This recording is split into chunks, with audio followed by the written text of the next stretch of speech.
আসসালামু আলাইকুম। আমি আফনান আপনাদের জন্য আজকে নিয়ে এসেছি রক্তহীন করা অ্যাম্বুলেন্সের একটি ঘটনা। কথা না পারি আমি সরাসরি গল্পে চলে যাই। ঘটনাটির সময় ছিল 2009 সাল। যার সঙ্গে ঘটেছিল তার নাম হচ্ছে রফিক। উনি পেশায় একজন অ্যাম্বুলেন্স চালক। উনি অ্যাম্বুলেন্সটা বেসিক্যালি দুটো মেডিকেল থেকে দুটো মেডিকেলের রোগী বা লাশ উনি আনা নেওয়া করেন। একটি হচ্ছে মিডফোর্ড হসপিটাল আর একটা হচ্ছে ঢাকা মেডিকেল কলেজ। উনি সাধারণত ঢাকা মেডিকেল কলেজের এদিকে বেশি থাকেন, কারণ এখানে দেখা যাচ্ছে যে রোগীর পরিমাণ বেশি, ওনার ট্রিপটাও বেশি পাওয়া যায়। এই জন্য উনি সাধারণত ঢাকা মেডিকেল কলেজের এই সাইডটাতেই ওনার আনাগোনাটা বেশি। যেদিন ঘটনাটি ঘটে ওই তারিখটা ছিল হচ্ছে মঙ্গলবার এবং সময়টা ছিল আগস্ট মাস। তো এমন একটি সময়ে, ওই সময় প্রচন্ড গরম ছিল, গরমকাল বেশ, কারণ আগস্টে তো আমাদের এখানে বেশ বাংলাদেশে কিন্তু বেশ গরম থাকে। ওই সময়ে রাত বাজে প্রায়, ওনার ভাষ্য অনুযায়ী রাত বাজে তখন প্রায় 11টা। ওনার পরিচিত একজন ব্যক্তি, যিনি ওই হসপিটালের 4র্থ শ্রেণীর একজন কর্মচারী, সাধারণত তাদের মাধ্যম দিয়ে ওনারা ট্রিপ গুলো পেয়ে থাকেন। সেই ব্যক্তিটি এসে তাকে জানায় যে আরিচার ঘাট যেটি রয়েছে, এই ঘাটের পাশে একটি গ্রাম রয়েছে, সেই গ্রামে একটি লাশ পৌঁছে দিতে হবে।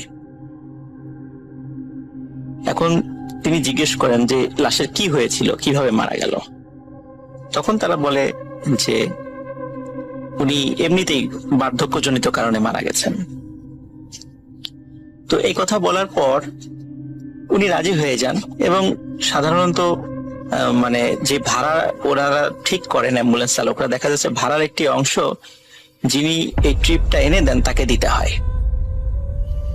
তো ঠিক হলো যে তখন 7,000 টাকায় আরিচায় পৌঁছে দেবেন। ওই সময় কিন্তু 7,000 টাকা অনেক, আরিচা অনুযায়ী, যেহেতু নদী পার হতে হচ্ছে না, ফেরির খরচটা লাগছে না, সেই অনুযায়ী 7,000 টাকা কিন্তু ওনার জন্য বেশ ভালো অ্যামাউন্টের একটি টাকা।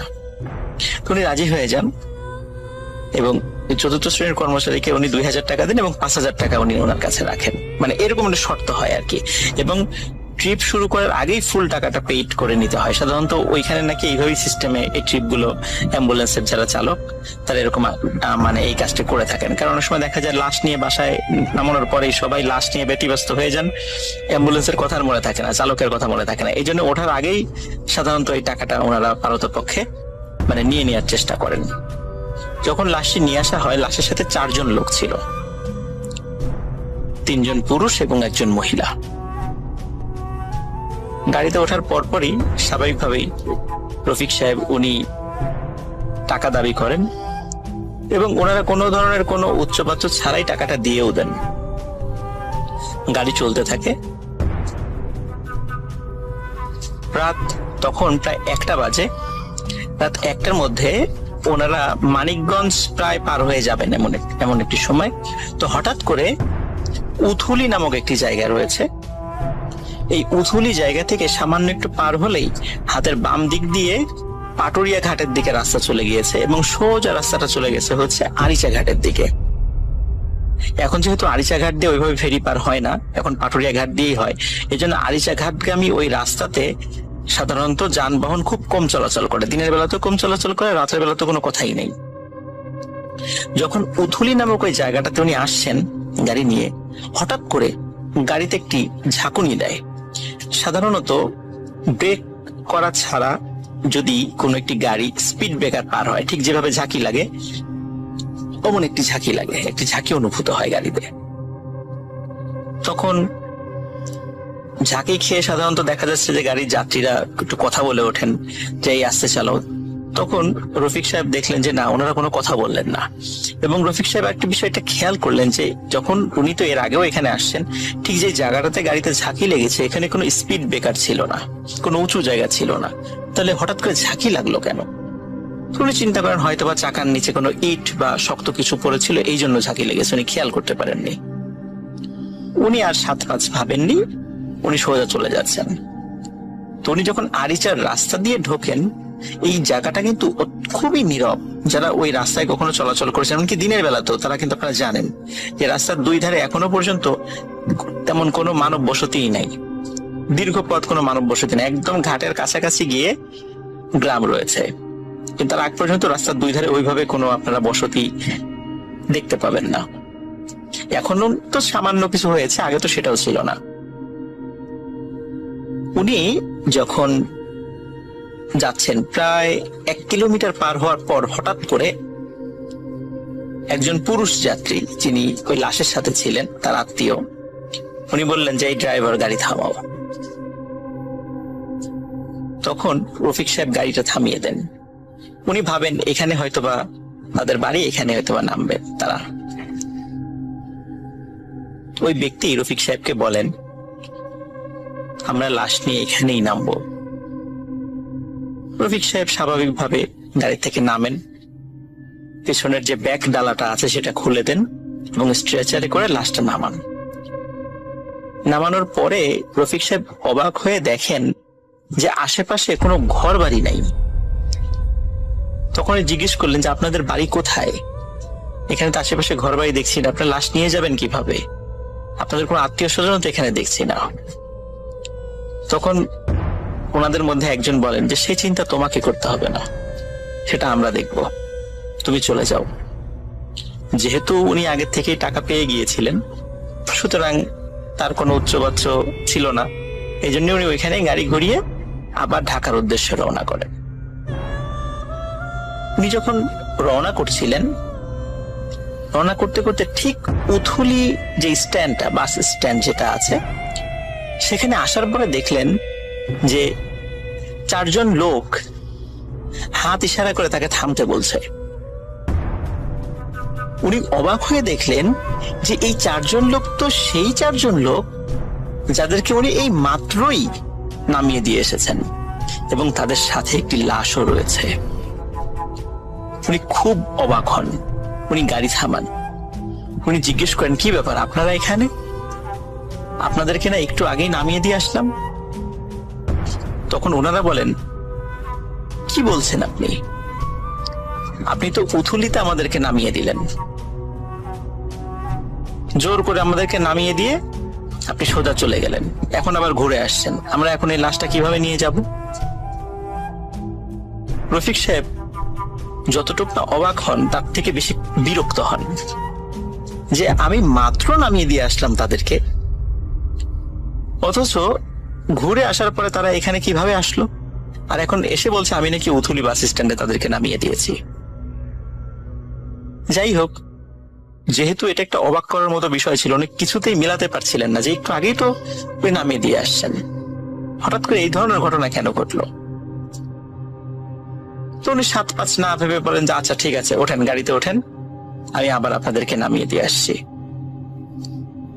তখন উনি আবার ওই লাশ সহ ওই যাত্রীদেরকে গাড়িতে তোলেন, তুলে আবার গাড়ি চলা শুরু করে। চলতে চলতে চলতে চলতে হঠাৎ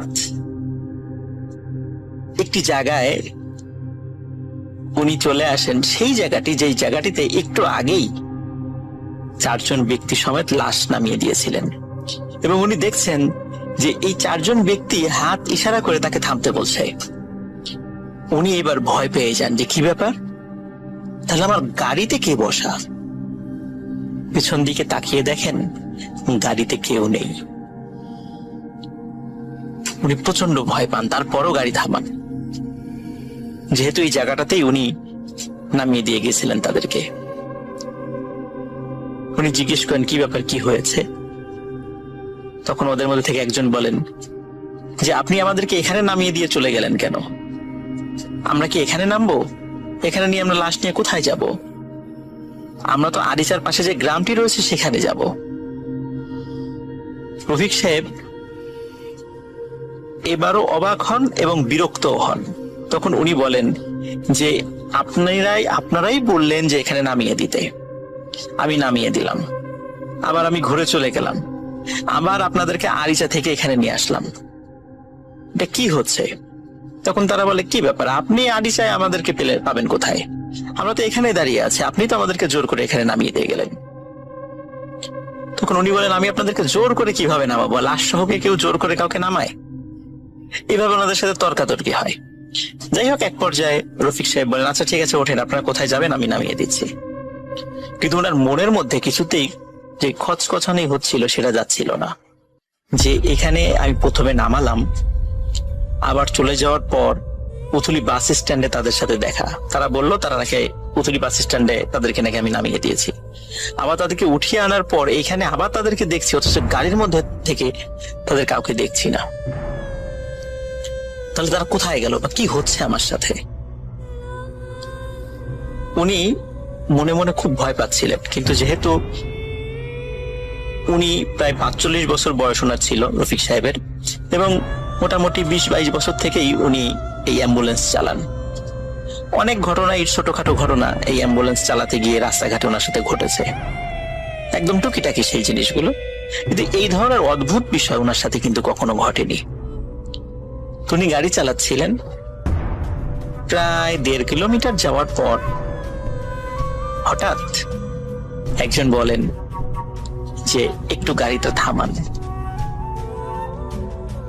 তখন রফিক সাহেব বলেন যে এখানেই কি আপনারা নামবেন? বলে না, এখানে নামবো না, আমাদের একটি কাজ আছে। এ কথা বলে একজন নামেন, অন্যরা গাড়িতে থাকেন।